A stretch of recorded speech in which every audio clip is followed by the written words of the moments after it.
book club that I'm in with a group of my cycling buddies just read the book Things Fall Apart by Chinua Achebe. And it was my first time encountering the book. I liked it a lot, made me think a lot of things. And we're getting ready to get together to discuss the book. So I've been thinking about some themes in it and kind of, its impact on me and some connections that I made to some other things that I'm interested in. And in that process, I ended up making a playlist on Spotify that I called the Widening Gyre, themes from Things Fall Apart. And I'm going to talk about that a little bit and explain why I picked each of the individual tracks. I'll start by mentioning that Widening Gyre is one of the lines from the W.B. Yeats poem that the title from the book is taken from. And W.B. Yeats is going to show up in track number 1 as well. So the first track is the poem The Lake Isle of Innisfree by W.B. Yeats. And the poem's actually read by the author, which is pretty cool. Like I just mentioned, the title for the book itself comes from the W.B. Yeats poem, The Second Coming. But as best as I can tell, and from a lot of other things that other critics have said, the big themes in W.B. Yeats's body of work are also very similar to a lot of the big themes in Things Fall Apart. The Lake Isle of Innisfree, that specific poem, is written by a guy who himself, it's kind of hard to kind of put yourself in this brain space, or at least it was for me, but W.B. Yeats wrote the poem from England about a place in Ireland. So he was kind of like a guy that was imagining like a pre-history of the place that he was from and that he loved, in a similar way to what Chinua Achebe is doing in his book. The poem also talks about the heart in a way that is very, very similar to the symbol of the heart in Heart of Darkness, which I know gets a lot of kind of critical comparison to Things Fall Apart. What I thought was kind of interesting is it's like a parallel way to talk about the heart, but it's facing the opposite direction in the Lake Isle of Innisfree. There's an allusion to the parable of the prodigal son in this poem, and fathers and sons, and also kind of like being cast out, the possibility of rebirth, the hope for redemption. Those are big themes in Things Fall Apart too. So those are all some of the things that made me connect the two. The second track is the song Bedouin Dress by Fleet Foxes. And I put these first two together on purpose because Bedouin Dress makes like a, very overt reference to the Lake Isle of Innisfree poem. And, Fleet Foxes kind of has like a historical sort of English folk song, British Isles folk song sort of quality to their music. Part of the reason why I included this song, I haven't thought a huge amount about the lyrics of the song, but I'll tell you kind of like what my feelings about it were and why it kind of connected to this is because there's kind of like almost like a syrupy sort of a type of nostalgia. It's not quite as like gritty or heartfelt as I feel like the sense of nostalgia is in the poem Lake Isle of Innisfree. It's a little bit more kind of like bouncy and poppy, and also the idea that it shows up in a song that's about seeing a girl in it's called a Bedouin Dress in the name of the title, but when the song actually describes the dress, it's just a girl in a dress with geometric patterns, and that like feeling of, I guess just kind of like super, initial attraction to someone who's pretty and looks interesting in an interesting looking dress. And the idea that that's kind of like got all this kind of like heavy and thick cultural connotation enough to kind of connect it to this, very well-known, very influential poem by a really heavy-hitting poet, is in a lot of ways to me kind of like a funny sort of parallel to the way that I think it seems like some people respond to Things Fall Apart, where there's an easy and surfacey way to engage with the emotional weight of longing for something past that it can be remembered, but it can't be regained. There's like a complex way to do that, and there's kind of like a syrupy way to do it. And I feel like this song, in a delightful way, is kind of a syrupy way to do it. So that's my thoughts on that one. All right, and then number three, again, kind of grouping these things thematically, is another kind of nostalgic song. It's the song Paradise. The song's written by John Prine. This version of it on the playlist is performed by John Fogerty, famously of Creedence Clearwater Revival. And what I would say is that, to me, you know, my take on this song is this is kind of like, this is a little bit more of like a deeper, more heartfelt expression of that same kind of like nostalgic thing that you get in Bedouin Dress, and it also shows up in the Lake Isle of Innisfree and in the book itself. And so if you think you don't know Paradise, like if you listen to it, you might be like, oh yeah, I actually have heard that song before. It's a very familiar one. Lots of people have recorded it. Sturgill Simpson recorded a version of it not too long ago. I love John Prine. Super, I mean, you know, I think he's as legit of a poet as there is in the recent past. Sadly, he died just a couple years ago, or maybe a year ago. But anyway, I love Paradise. It actually makes me think a lot about my own childhood. But in terms of like specific relation to the book, you know, you've got a guy, again, who's, you know, the sense that I get in Things Fall Apart is like part of the kind of frustrated desire that Okonkwo has is to be able to somehow recapture this past thing that he felt like had value that was not, he didn't feel like was being appropriately valued by his people. And he could kind of feel it slipping through his fingers. And then in kind of like a, you know, meta-narrative sense, that's also what Chinua Achebe is doing in writing the book, because he's writing about a history that he himself did not experience, but that is, in a sense, gone. You know, that the way of life that he's recounting is like, you know, not around anymore. And part of what he seems like he's concerned about is trying to make sure that that's a history that can be written. It can be like a contextual background for a story that's just as legit as like the American West or, you know, anything else in terms of like a historical backdrop for a story, rather than it just being kind of like a set of contextual data that just disappears into nothingness because those people and that way of life are gone.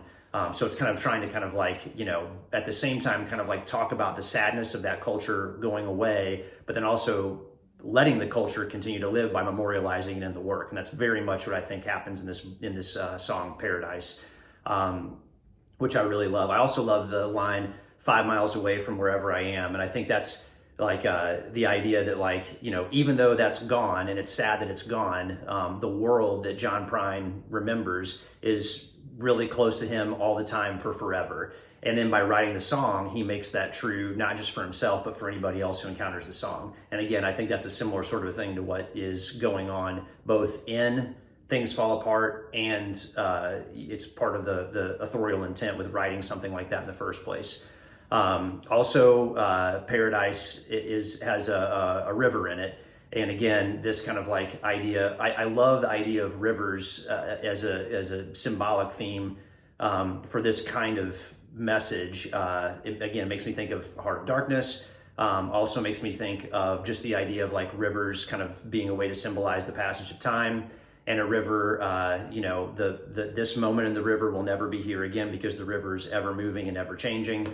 Yeah, so that's part of why I included Paradise. All right, so track number 4 is the song Young Men Dead by the Black Angels. Now, I will just admittedly say that I don't really know a ton about this song, other than, you know, like I like the way it sounds, but the reason why I picked it is because this is, I think it's the only original song that's not like a scored part of the soundtrack of the movie No Country for Old Men.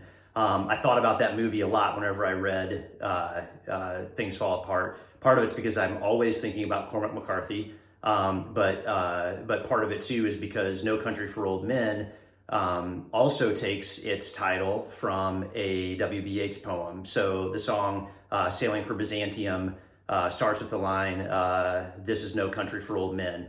And then the themes of that poem are very much present in both the book and the movie No Country for Old Men.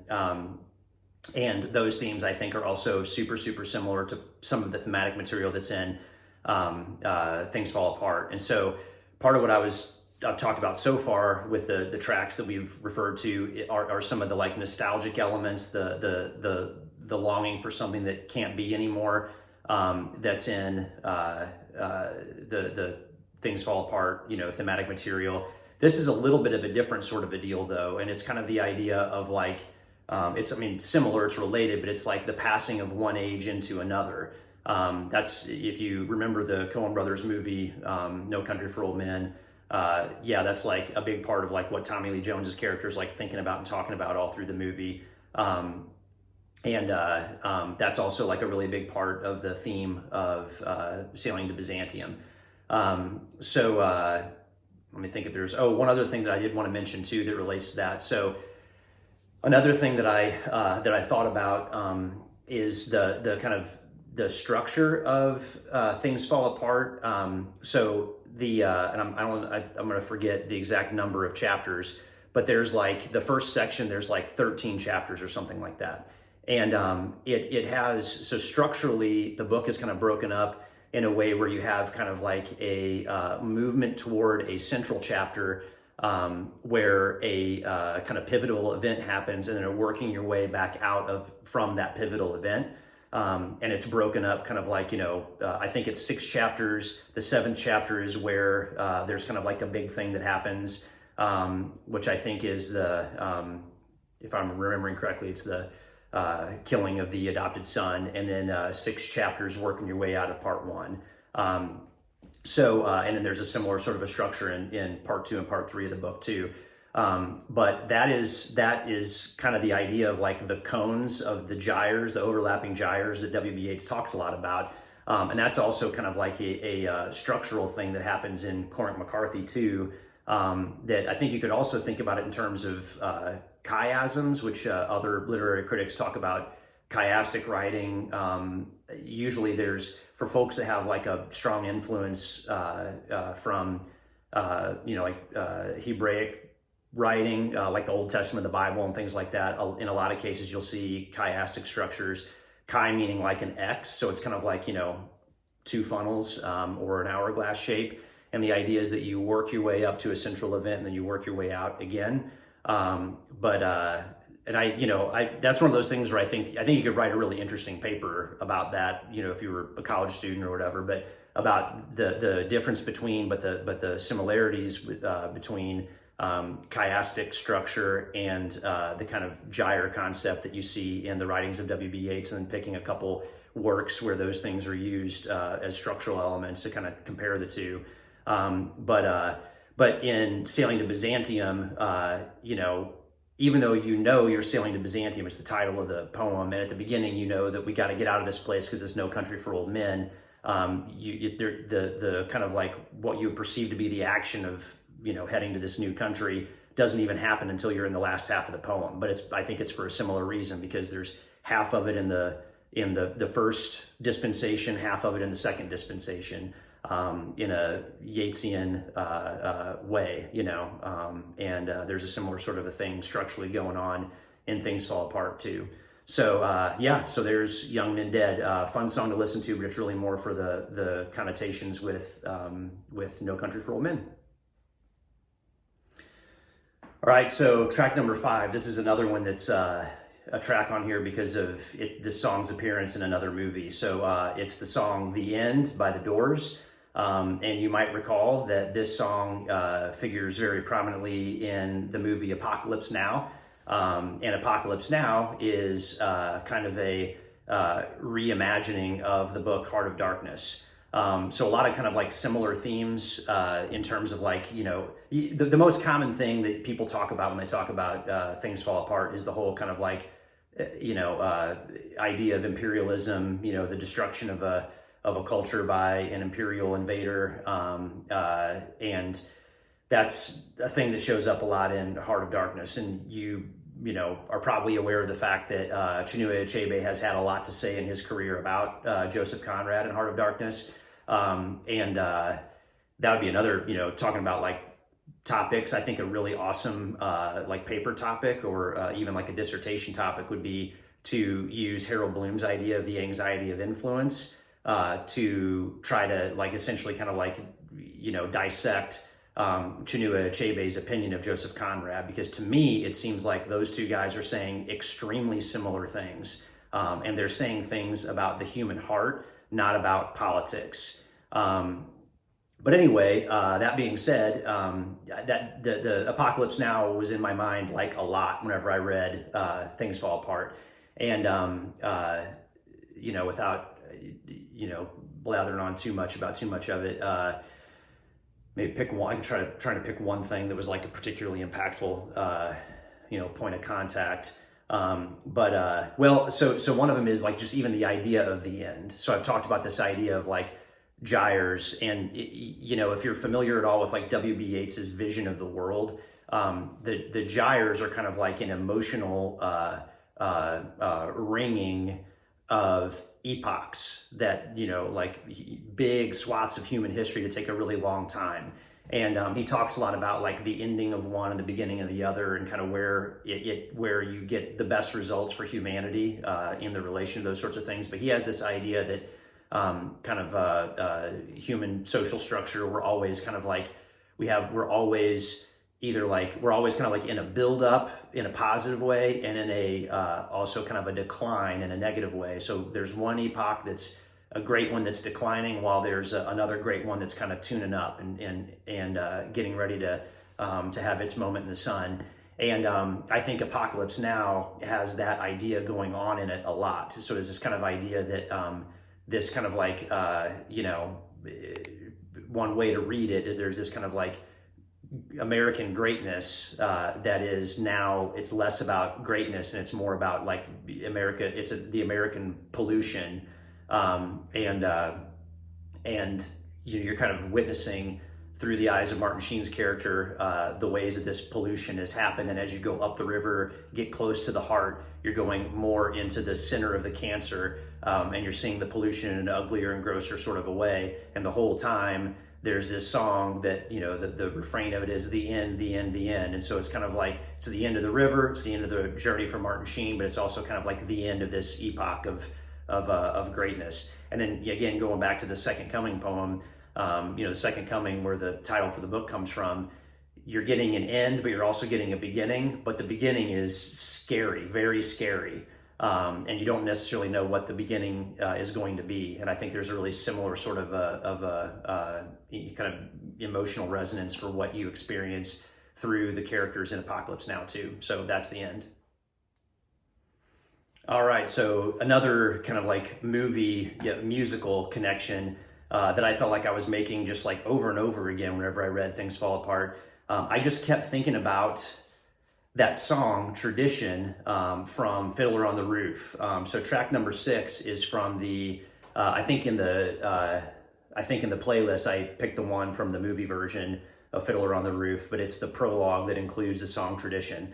So if you're not familiar with the story of Fiddler on the Roof, it's also a story about it's a patriarchal figure who's watching kind of like the erosion, and it's, again, similar to Things Fall Apart. It's like you get a sense that you're stepping into a slow erosion of a culture, of a people, but also the action of the movie or the musical is like some moments where there's a very quick erosion of some of the long held principles. And that's a real similar sort of a feeling that I had in reading Things Fall Apart too, where you're noticing something that's happened progressively over a long swath of time, but you're also stepping into that swath of time at a moment where you're going to see some like decisive points of action when some stuff happens really quickly, and there's some things that are kind of irreversible.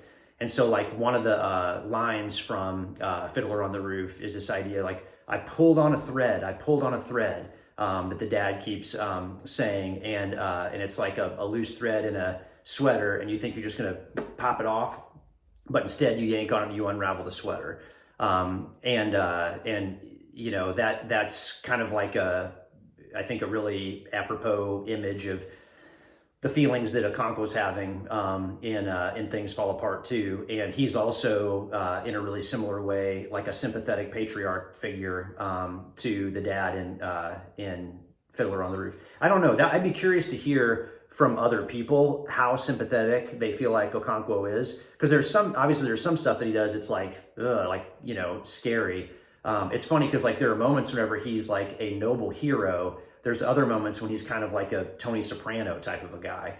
But I did view him with a lot of sympathy. Maybe some of that's because I'm a dad, and I had, elements of his story that related with me personally. But anyway, yeah. So Fiddler on the Roof, a lot of it there for me was just this idea of this feeling that like I'm the guy whose job it is to be the progenitor and the purveyor and the conveyor of a culture. And I'm trying my ass off, but it's not working. I can't make it work. And some of it's because the people around me are choosing not to value the things that I think they should value. Some of it's because there are circumstances that are blocking me at every turn. Some of it's because of bad luck, like the gun malfunction.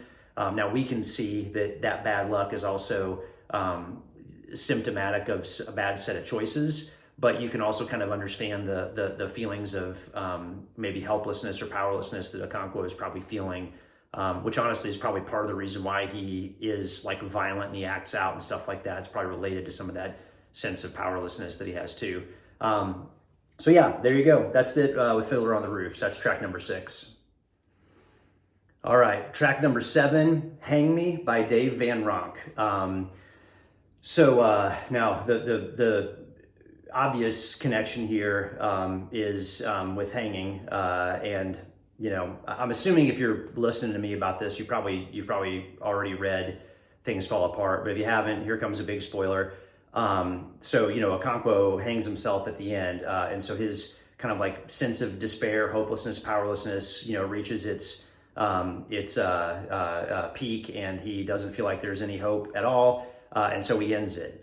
And the song "Hang Me" is it's kind of a similar sort of a deal, kind of a sense of hopelessness and powerlessness. And so what made me think about this song, though, specifically, is that, and I think this is part of the role you play when you're the reader in a story or when you're the observer in a movie. But part of your role is to have a bigger perspective than principal characters who are having a feeling of hopelessness, desperation, and being painted into a corner.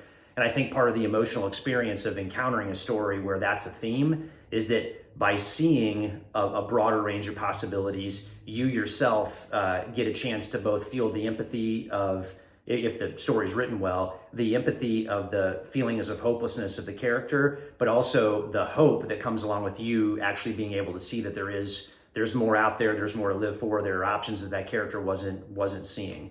And so I had that feeling in thinking about Okonkwo and Things Fall Apart. I could imagine lots of things that he could do, lots of options that he had that he just was not availing himself of.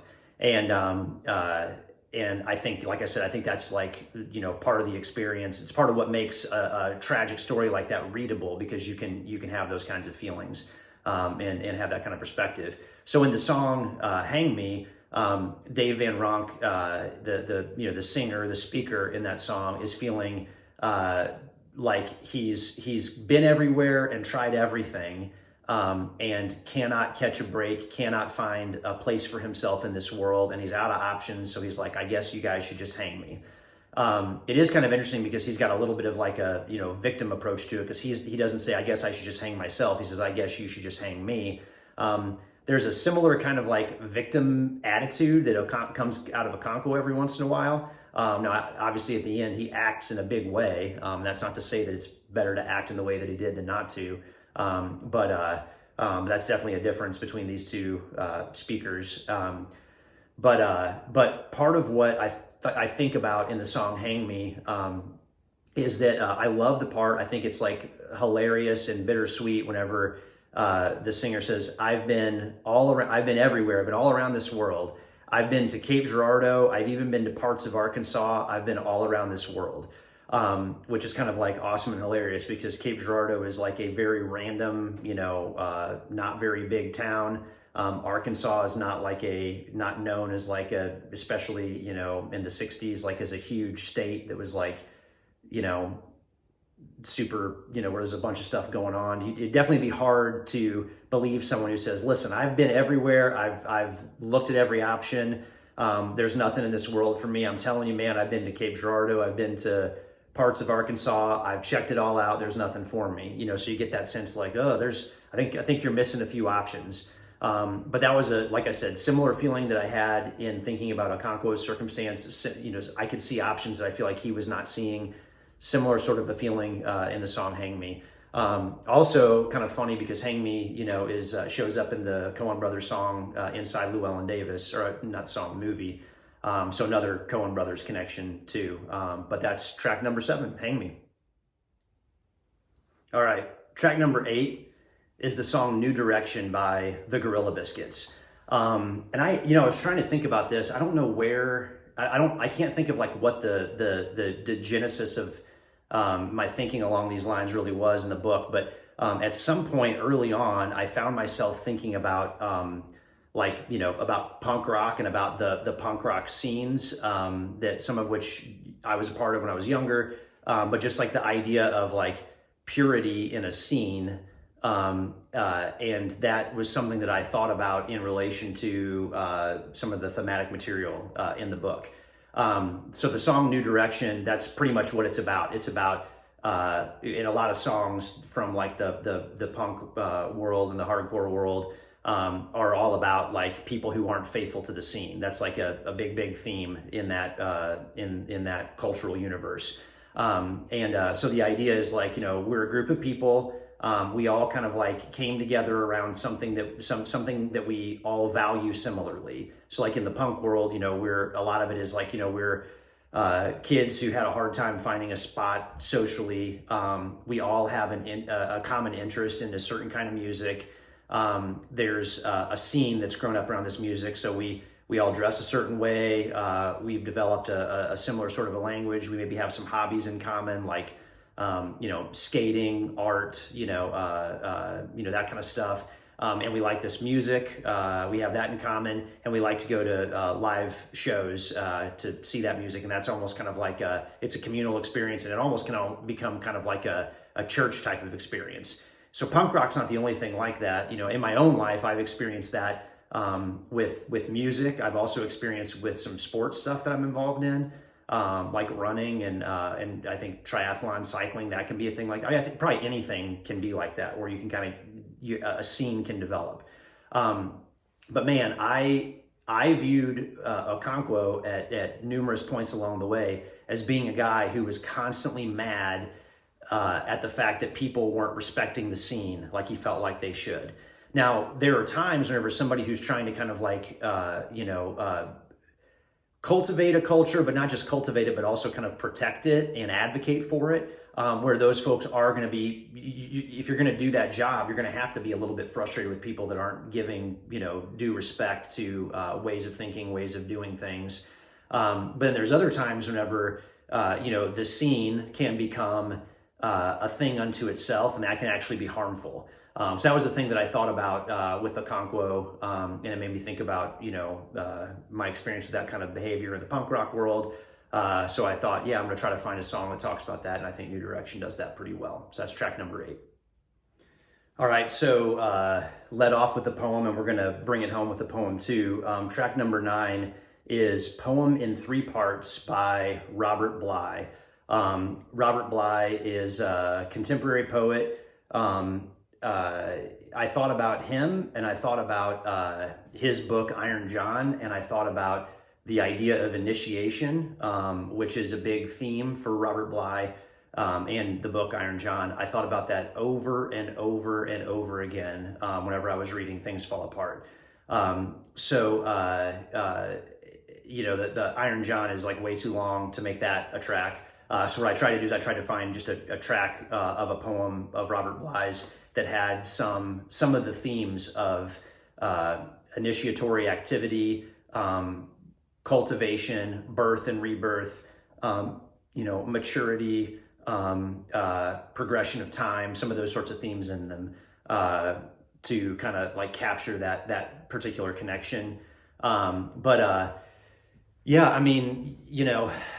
This is another one that would be an awesome thing to write about, I think. But one of the things that I think is probably almost universally true is whenever a culture becomes at risk, part of it is because initiation has ceased, or it's not happening in the healthiest and most appropriate way anymore.